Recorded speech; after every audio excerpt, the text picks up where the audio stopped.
What is up, guys? Welcome to a brand new gameplay video. Today we're actually going to be playing Lucian, and we're going to be using a Korean build that we talked about the other day. You guys said a lot in the comments that you wanted to see a full game play, you wanted to see this build in actual action. So that's what we're going to be doing today. Now, first couple of things, I'm actually with Foxshop at the moment. I'm staying in the same house as him, so I'm back with my parents. So I don't have my webcam set up. I'm going to be back in like a few days, but for now, I don't have a webcam, so sorry about that, I guess, if you enjoy seeing my face. But anyway, so this game we're going to be building the GHOSTBLADE into BLACKCLEAVER build that is tearing up Korean solo queue. So masteries and runes, we're actually going to be running the Fervor Battle for our masteries.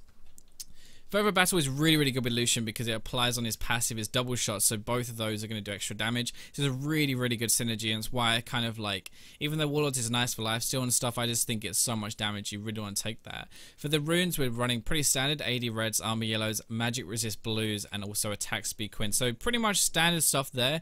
The build path is going to be a little bit different, but kind of what makes Lucian is still the same, right? We actually get into the build more as I'll go through like the game and stuff. I'm going to obviously commentate kind of like what I'm doing, what I'm trying to do, my playstyle, how to actually play them and stuff. We'll also talk about the build in a little bit more depth. If you haven't seen the video that started this whole thing off, then I'm going to put that down in the description, and you should definitely check that out because it will go over it in a way more concise depth, I guess. So you can just watch the 6-minute video instead of watching the full gameplay. I'm sorry as well if you can actually hear my mouse clicking and stuff like that. Obviously I'm kind of using a different setup for this video, so it'll be a little bit different. But yeah, so the first, like level 2, we want to be pushing. We're actually against a Draven and... Oh, okay, I actually missed that one. That's unfortunate, but... Against a Draven and a Braum. That's nice, but I don't have my Q, so can't really do too much. I'm going to back off there. Would have been nice if I had my Q, but it's still good damage. Yeah, so we're pushing for level 2 just because, you know, that's what you do in every single lane. If we hit level 2 first, it means they can't go really aggressive. Hit the Q down the line. Nice, but not really too much damage this stage. We're just really trying to Q down so we get damage onto all of them. If we get level 2 first, we can go a bit more aggressive maybe, which would be nice, but more importantly, they can't go aggressive, which is the bigger thing here, really. So this build, BLACKCLEAVER and GHOSTBLADE first, then BLACKCLEAVER. Why does it actually work? Well, it's really playing around Lucian's power at the moment. Oh, wow, actually, yeah, okay. Oh, he didn't fist him? That was unfortunate. Yeah, so it's playing around Lucian's power, basically, like his mid-game power. We're making that even more, even bigger. So we're making him even stronger during the mid-game, which is kind of where, you know, Lucian's really famous for taking over a game and doing so much damage and killing everyone. Well, that's kind of what we're doing, but we're just doing that even better. So GHOSTBLADE gives us a lot of AD. Well, actually, let's just put the two together. So if we wouldn't be having our... I'm just going to talk about this while we're farming and stuff. I'm going to try not to get get stunned here, so I'm just going to back off a little bit. That's timed out, nice. Anyway, so I'm going to put the two together, so like Essence Reaver and like Rapid Fire Cannon, or having this GHOSTBLADE and BLACKCLEAVER. I'll put the items together. So actually the two together, you get way more AD, you get more attack speed when you have the... active on, which is nice.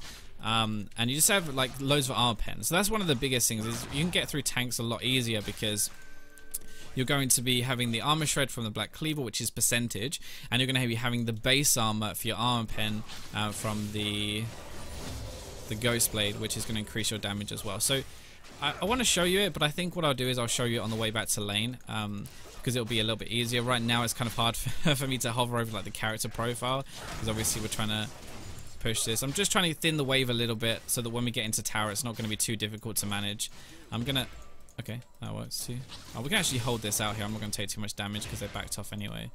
So actually, I can probably do it now, maybe, but I don't really want to... Is he DC'd? Nope, okay. Yeah, but anyway, so it's a lot of armor pen, which is really nice. We shred through tanks. Oh, close one. We shred through tanks, which is really good. Gonna hit the Draven just to kind of bully him away, but I'm gonna dash out here. I don't think we really win the fight there, so I'm not gonna take that. If Blitzcrank can't get a hook, he's really useless, so we don't really want to do too much, honestly. Anyway, so the GHOSTBLADE is going to make our abilities hurt more with the armor pen, which is really nice. And this is kind of what we're doing. We're actually making our abilities hurt more rather than relying on crit. And our auto attacks. That's kind of the biggest difference. We don't really have any crit with this build at all, but with the Essence Reaver and stuff, we have obviously a lot more crit. So that is the biggest difference. But in my opinion, actually, you're not going to feel it that much because you should be doing more damage. Like, you'll be doing loads of damage. Oh, okay. I think I might have to heal this guy. so he doesn't get stunned. Okay, that's the exhaust though. I'm gonna pop my biscuit here. I don't have anything, my friend. So let's see if we can get anything out of this. I actually don't have really anything though. I have a ward, I guess. Well, we got everyone's summoners right there, but we didn't manage to get a kill. That's kind of unfortunate. Whoa, bollocks. That's not too bad though. I think that's okay. Let's see if he misses this entire wave. It's really good. Anyway, you're not gonna feel it because your Q and your ultimate are gonna be doing absolutely loads of damage, which is so good. You see, like if we ever get to a team fight, they actually have a Maokai. If we ever get to that stage of the game where I'm like trying to kill this Maokai, what I can do is I can ult, and every single bullet of my ultimate is not only going to speed me up with the phage part of the Blackcleaver, but it's I missed that one. But it's also going to give me the armor pen on every single the armor shred on every single bullet. So it's actually insane. Like we'll get to 30% reduction really fast, and then we can go in with our auto attacks afterwards and really tear apart this Maokai. So it's gonna be great. But he also spike harder in lane because there's actually more stats early. Crit is really good later into the game, but actually at the early stage of this game, we're not really crit's not really that good. So having a Ghostblade is way more power in lane. I guess mana issues as well, kind of, but I don't think you really have much mana issues, especially if you're aware of it and you're trying to play around that fact and not waste your mana. I think you can actually play around that quite effectively anyway. So just general laning phase, I'm going to talk about what I've been doing so far, because normally I talk about like, you know, the general gameplay, what I'm trying to do and stuff, and so far I kind of just talked about the build.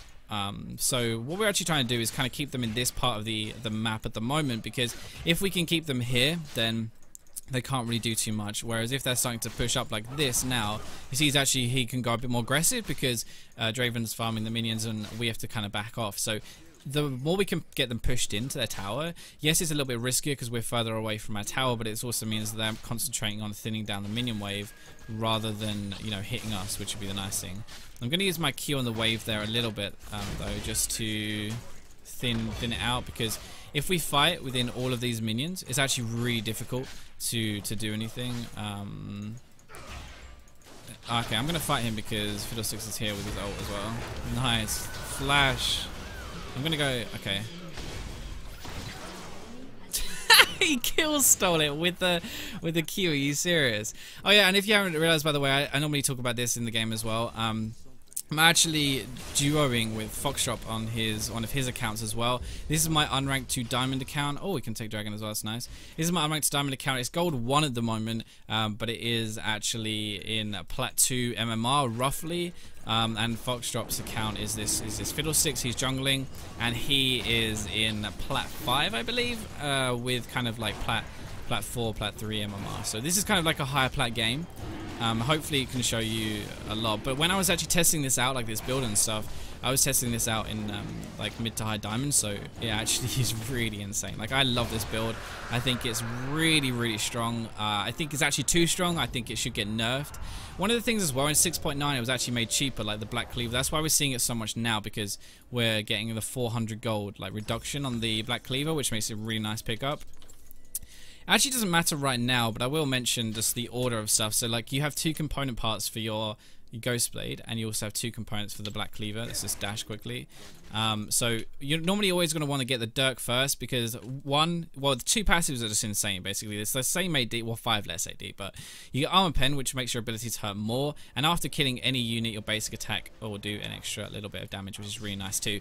I'm going to show you this Armor Pen, how Armor Pen works, in 2 seconds when I thin this wave out. Let's try and not lose as many as can. Okay, so armor. The base armor pen is going to affect the blue number, the 36 number. Now bonus is what is affected by percentage stuff on like a Last Whisper or Blackcleaver. So base armor pen on Ghostblade reduces base armor, so it affects everyone. Increases your ability damage, increases your auto attack damage, any physical damage source. The good thing as well is that your Q and your ultimate both are physical damage, meaning that it's going to apply on both of them. Let's see if we can actually get this guy. I don't know though. I don't know what Brom is doing really. He might be having connection issues. He might just, yeah, he might not.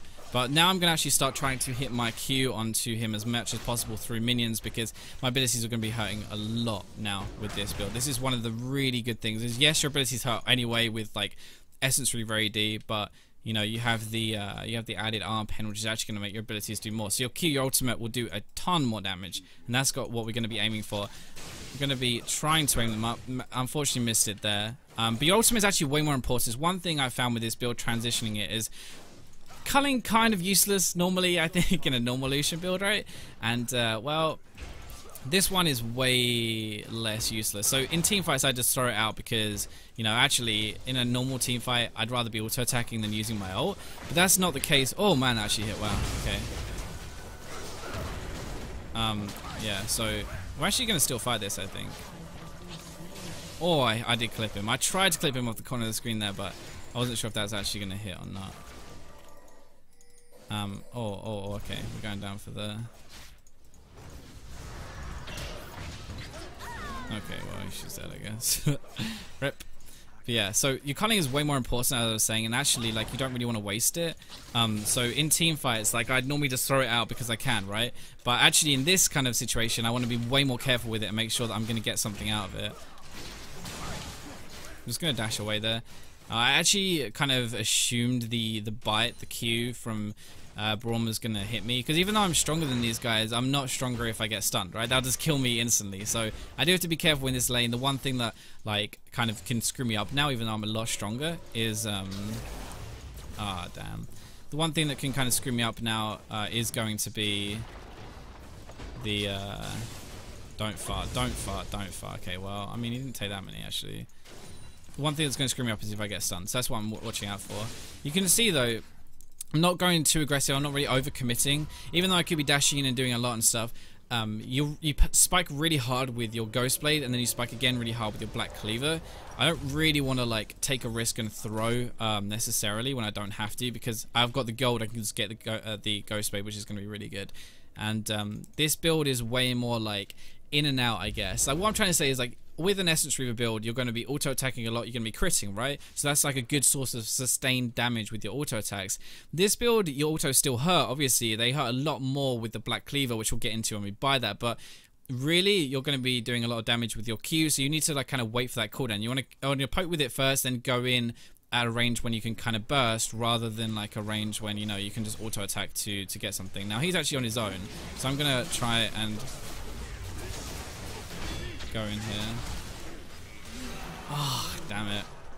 That was unfortunate. I tried to get out here. I wanted to get away from the Braum, because if he ulted me, this guy could flash back in and kill me. But yeah, that was kind of unfortunate. I misplayed that a little bit, but you could see how much damage I did there. If Braum wasn't there, I would have definitely killed that guy. I just backed out because he could have hit me with his ultimate, and then I'd have been completely boned. But yeah, kind of unfortunate, but we're still doing really well. We're still actually ahead in CS, which, if you didn't know as well, Draven should definitely actually win this matchup. So the fact that we're kind of even is actually, well, I'm kind of like ahead apart from that dumbass flash there. Like, it's actually pretty good. I could have healed as well, but I thought I'd kind of escape it. And really what you should do is you should never flash backwards for a Draven. For a Draven ultimate, you should always flash to the side, because if you flash backwards, you're going to get hit with the knockback, which is exactly what happened there. So hopefully, even though it's kind of bad, you can obviously not do that if you're ever against the Draven again. But you can see the kind of Q damage we're already putting out, which is really, really good. I might actually roam a little bit. I'm going to push this wave, and then I'm probably going to roam, because Blitzcrank is roaming around a lot, which is fine, but it leaves me in a 1v2 in this lane, which you can see there. Like, I win the 1v1, sure, but when Braum is showing up as well, I'm actually not going to win that one. So I'm actually going to roam, and I'm going to try and do something around the map. And see if we can get like a kill on Ari or something, because my ultimate, like, is gonna hurt so much, and base armor pen is gonna be crazy. So yeah, I'm gonna jump in here. I'm just gonna wait and kind of bait it in a little bit, because I wanted him to commit, and then we can go in. So you see how much damage this is doing right now? It's absolutely crazy. I'm actually gonna use my I think I'm gonna get him here. Oh, that was really close though. That was a little bit of a tickle.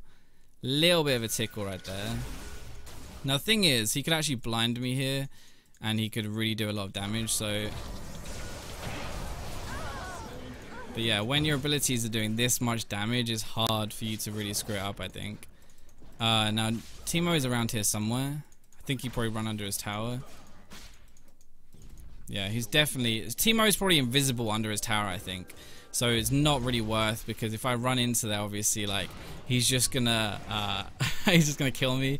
But yeah, hopefully I kind of redeem myself for that bad Draven play there. But roaming around, your earlier power spike with this build is really seriously good. This is kind of the phase where you start to really like take over, I guess. And we can get this guy after. This is kind of what I want Blitzcrank to come down for, because we're definitely stronger in this fight with the Ghostblade. So let's see if we can get it. He's got an Infinity Edge, so his crits are gonna hurt. But when I had the Ghostblade active, I think actually we're gonna come out on top a little bit here. So let's see. We'll try and get some Q poke, which is nice. Whoa, careful, my friend. I don't have my ultimate. That's not a good idea.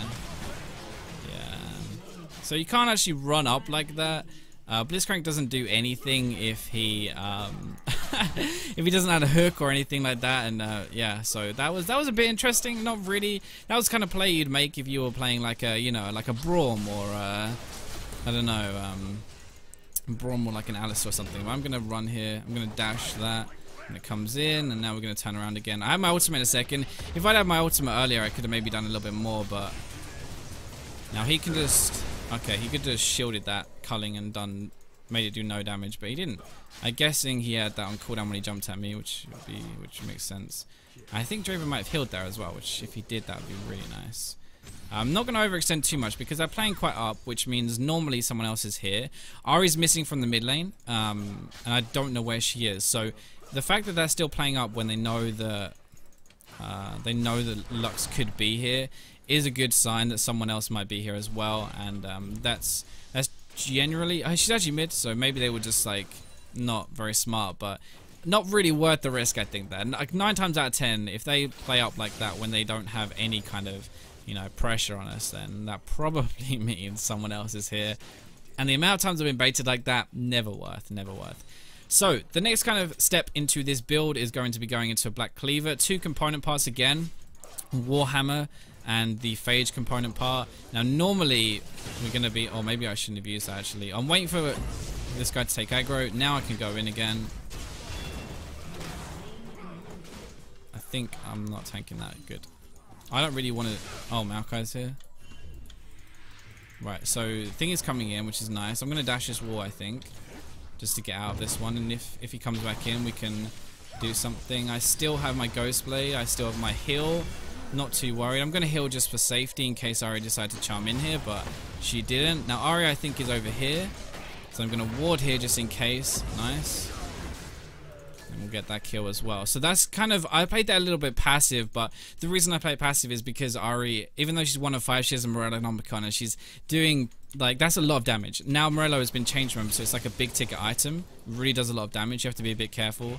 Plus, actually, Teemo does hurt. Like, he's got a lot of damage. The Haunting Guys and Runic Echoes thingy. Runeglaive that doesn't exist anymore. Yeah, so... yeah, anyway, okay, I actually just ranked up my ultimate. That's another thing I can talk about, because Ghostblade used to be bought on Lucian a lot, right? We'd actually see it kind of commonly, like, when this first came out. Okay, someone else is definitely here, because, yeah. We actually saw it, like, a decent amount. Is he DC'd, or... no? Okay. Yeah, so we saw a decent amount when he first kind of came out, because it is really good. The armor pen and the AD, the flat AD, is a really nice combination. But the problem was, like, well, the reason it kind of was stopped, I'm just going to dash away, because I don't see why he'd run at me like that unless there was someone else here, and I don't really want to find out either. I have 3,000 gold. I'm just going to go back and get my Black Cleaver. I don't think there's any point fighting right now, because he does have well, he doesn't have a gold lead, but he has an effective gold lead, because he's, I might actually go for this pink, you know. I'm going to channel my recall, because if they don't go for it, then I can just, get, here we go. Go on, go over. There we go.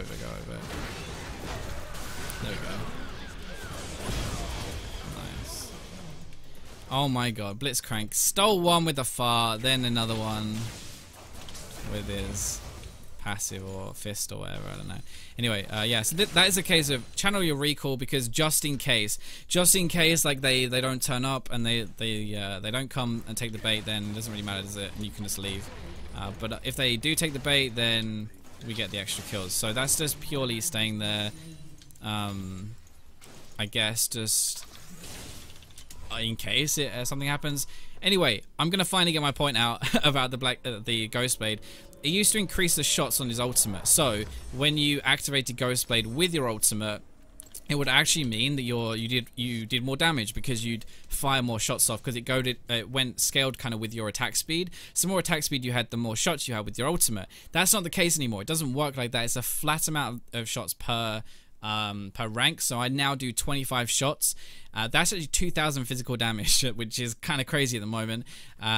But yeah, so it's 25 shots. It doesn't matter if I activate my Ghost Blade. So if you're going to activate your Ghost Blade while you're using your culling, it should be just for the movement speed. Using it is kind of a habit for older players, but you really shouldn't activate it unless you're going to get something out of the movement speed, because the attack speed is completely wasted. It does absolutely nothing. There's no point doing it at all either. So you really don't want to actually use it. It's best effectively used if you wait culling and then use it after with your auto attacks. There's a couple of things. So your ultimate is going to do more damage with these two, because one, it applies the 5% armor shred, stacking up to 30% on every single shot. So 5% per shot, absolutely crazy, especially considering that's 25 shots. And those shots aren't going to go onto the same person in every single team fight. Like 5 of them might go onto the Maokai, or 10 of them might go onto the Maokai. 5 of them might miss. Another 5 might go onto the Braum or something. So you're actually doing, like, in a way, you're doing AoE armor shred onto people, which is actually really insane. But also the armor pen from your Ghost Blade, the 20 armor pen, is actually going to be affected because on your ultimate, because it's physical damage. So this is just like the insane build. You do bonus damage per shot because you have more AD with this build. You're having more armor shred. You're having more armor pen. It's just, I don't know. This build is absolutely crazy for culling damage. It goes from the tickling to actually something that's really, really strong. So we should really talk about where we're going after this build though. So we're going to go in for some attack speed and some crit chance. That'll be the first kind of stop, I guess, on this build. We really should get the dragon as well, which would be really nice. But yeah, we should get some kind of attack speed and stuff. So we're normally going for rapid fire cannon. Phantom Dance would also be good, but there isn't really a threat that I need to Phantom Dance for the damage reduction. Honestly, like Maokai, not really a kind of a DPS tank. He's kind of just a solid tank, right? So I don't really need it for that. Teemo, not particularly. Maybe I could, I guess. Teemo's actually going to probably do a lot of damage this game, which would be annoying. But really, I think Rapid Fire Cannon gives us a bit more utility, so we're going to go with that one. A bit more damage. And then we're going to go into Mercurial Scimitar most of the time, because this QSS active, even though it's nerfed, it's actually still really good. Life Steal gives us a good amount of AD, which increases our abilities even more. And it gives us the QSS active, which can cleanse the stun, it can cleanse the charm on Ari, it can cleanse the blind on Teemo, the root on Maokai. Like, there are a lot of actual things that it can cleanse, even though it's not cleansing damage spells anymore, or damage or whatever. It's still going to be pretty decent for this against this team, so we'll do it like that, I think. I'm actually going to go back and buy soon, but I kind of want to, like, I kind of figure we should team. Whoa, is that lagging out there? That was a little bit of lag. Weird. But anyway, yeah, so they caught someone. Okay. Seems to be wrong. So I didn't want to ultimate before that because haha, don't think so. Didn't want to ultimate before that because his Glacial Fissure would have interrupted it, so there was no real point. I might go for this, so there we go. So I know a lot of that burst, I'm not saying that burst was all me, but Lucian does a lot of burst damage, which is really, really good. So the damage, like, now with this build, the burst is crazy. You snowball harder than you do with the other build, in my opinion, because with a lead, like, they're going to have less health. Your abilities, you want to be bursting people who are a little bit behind and you're ahead. So building this kind of thing really does close out a game. It's insane. Oh, man. Can Blitzcrank stop taking my kills? Oh, my God. But anyway... yeah, so you can see just how much damage we're actually doing, even though we're not getting the kills. It's insane. The other thing with Blackcleaver is actually that we're going to be doing the 5% on the passive shots as well. So, okay, so there's two things. The first one is that, oh man, we're actually almost going to be, I think with my, okay, thank you for the tower there. That's very nice of you. So there's two things. The first one is they apply both. So actually, if you passive shot, you're going to be doing 10% damage reduction on the 10% armor shred. Sorry, and then also every time after you passive shot when they're on 30%, you're going to be doing more, because obviously that's AD damage. It scales, or it's reduced by armor, and because they have less armor, you're going to be doing more damage with both of them, which is really cool. So this is where the build really starts to take off onto like another level, I guess, because before we've been having basically a ton of AD damage, right? We've been doing a lot of damage with that Q. If you see, like every time I get a chance to, I'm trying to snipe someone through the minion wave with my Q, because it does so much. But now we're actually getting into the part where our auto attacks are starting to hurt as well, because we're armor shredding and then we're going into auto attack. So now we're actually building some crit. We're also building some attack speed, and especially with our Ghostblade, we're going to be actually doing a ton. So this is kind of where we're doing a lot of burst damage, but we're also doing a ton of sustained damage at the same time, which is really, really good. Now, I actually don't want to fight this Draven alone, because he has like the Phantom Dancer, which reduces my damage, and he also has an Infinity Edge, which is so much damage, like it's insane. Okay, well, I guess. Okay, well, that was lucky. So yeah, I actually want to fight him alone because he does a lot of damage, even though I'm really, really fed. I didn't even use my Ghostblade there, and we still managed to get him really easily. But even though I'm really fed, Draven just has this knack of like getting a lucky crit and critting for 1,000 and one-shotting you, and then you're really in trouble. So I'm actually not like looking to fight this guy really at all. One thing that I really want to do is like hit this guy and armor shred him, because you're gonna see actually, look how much damage I'm doing to a full armor Maokai right there. Like, that's pretty ridiculous. That's 2 armor items, okay, on that Maokai, and you saw I absolutely shred him. Now, that isn't just me being overly fed or anything. I only needed these 2 items. That is all that is for the ability damage. My rapid fire cannon is not increasing my Q damage or anything at all, like nothing at all. Those, like, my abilities, my Q ripping through him like a normal person, like not a tank, is just my armor shred on my Black Cleaver, and also onto my Ghostblade. It's absolutely insane, guys. Honestly, this build is ridiculous. It needs, I don't want to say it needs a nerf, because I really don't want it to get nerfed, honestly. I'm going to heal him because I'm a nice guy. I'll probably go for this, I guess. I'm waiting for the standard side. There we go. Maybe the Glacial Fissure, but that doesn't look like it's coming in, because I wanted to. Okay, now I actually want to show you this, though. So I'm just going to ult him. Look at the armor shred. It's actually proccing on him, and now the culling is doing a decent amount of damage. It doesn't do a huge amount because I actually missed a few of the shots as well, but against a full armor tank, like your culling before without these items would literally do absolutely 0 damage. It's actually now doing a decent amount, which is really good. So I'm going to activate my Ghostblade, and we're going to shred him down, which is really good. I'm going to go for this Draven as well. Look at the auto attacks. It just does so much damage. It's ridiculous.